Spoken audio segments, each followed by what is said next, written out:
Saudara-saudariku yang terkasih, Pace Ebene. Pada hari ini kita merenungkan Injil Lukas pasal 15 ayat 1-3, dilanjutkan ayat 11 sampai dengan 32. Para pemungut cukai dan orang-orang berdosa biasa datang kepada Yesus untuk mendengarkan Dia. Maka bersungut-sungutlah orang-orang Farisi dan ahli-ahli Taurat, katanya, "Ia menerima orang-orang berdosa dan makan bersama-sama dengan mereka." Maka Yesus menyampaikan perumpamaan ini kepada mereka. Ada seorang mempunyai 2 anak laki-laki. Kata yang bungsu kepada ayahnya, "Bapa, berikanlah kepadaku bagian harta milik kita yang menjadi hakku." Lalu ayahnya membagi-bagikan harta kekayaan itu di antara mereka. Beberapa hari kemudian anak bungsu itu menjual seluruh bagiannya itu, lalu pergi ke negeri yang jauh. Di sana ia memboroskan harta miliknya itu dengan hidup berfoya-foya.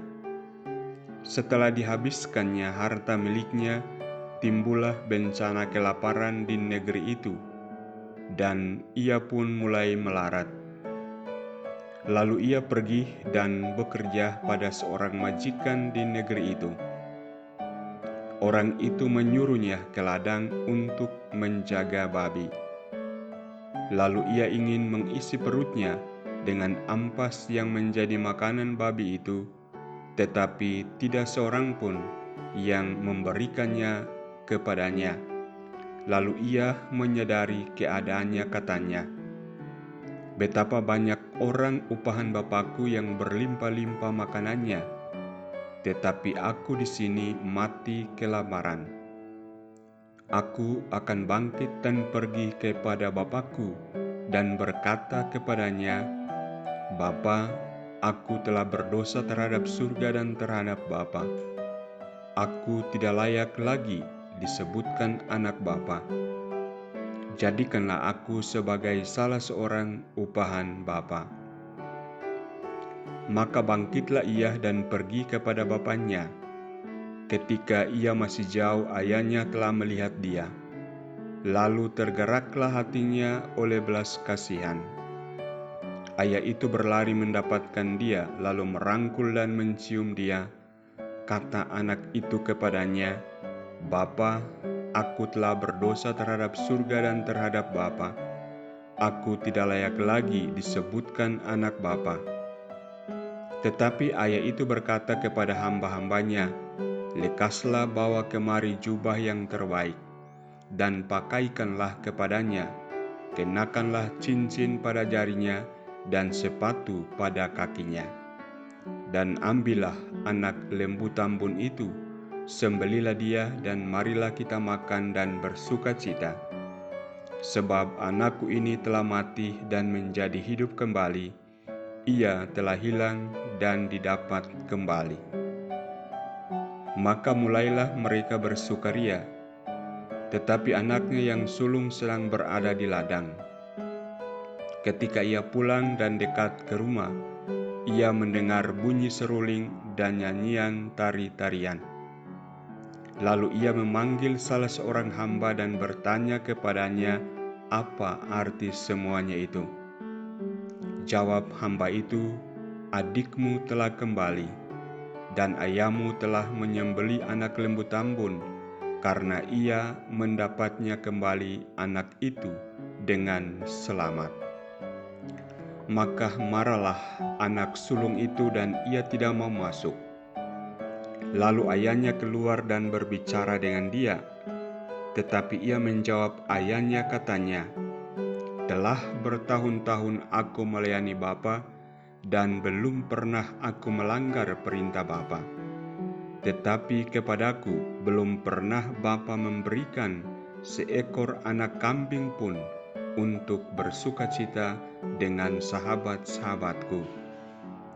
Tetapi baru saja datang anak bapa yang telah memboroskan harta kekayaan bapa bersama dengan pelacur-pelacur, maka bapa menyembeli anak lembu tambun itu untuk dia.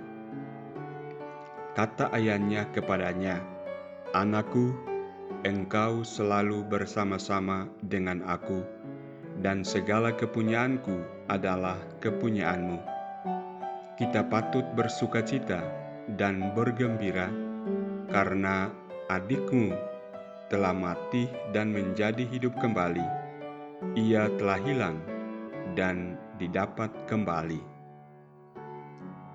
Saudara-saudariku yang terkasih, Injil yang barusan kita dengarkan bersama membantu kita untuk merenungkan 3 poin penting bagi kehidupan kita. Yang pertama, kasih dan pengampunan Allah yang tak terbatas. Allah digambarkan dalam Injil ini sebagai seorang ayah yang penuh kasih dan pengampunan. Meskipun anaknya telah melakukan kesalahan besar dan menjauhkan diri darinya, ayahnya telah tetap setia menanti kepulangannya. Hal ini menggambarkan kasih Allah yang tidak terbatas kepada setiap orang dari kita, tak peduli seberapa jauh atau seberapa besar dosa-dosa kita. Masa Prapaskah adalah waktu yang tepat bagi kita untuk merenungkan kasih dan pengampunan Allah yang tak terbatas ini, dan untuk menyadari betapa besar dan berharga kasih-Nya bagi kita. Hal yang kedua, pentingnya pertobatan dan kembali kepada Allah.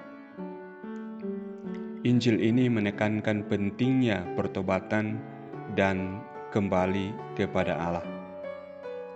Meskipun anak itu jatuh dalam dosa dan mengalami kesulitan, ia memutuskan untuk kembali kepada ayahnya dengan hati yang tunduk.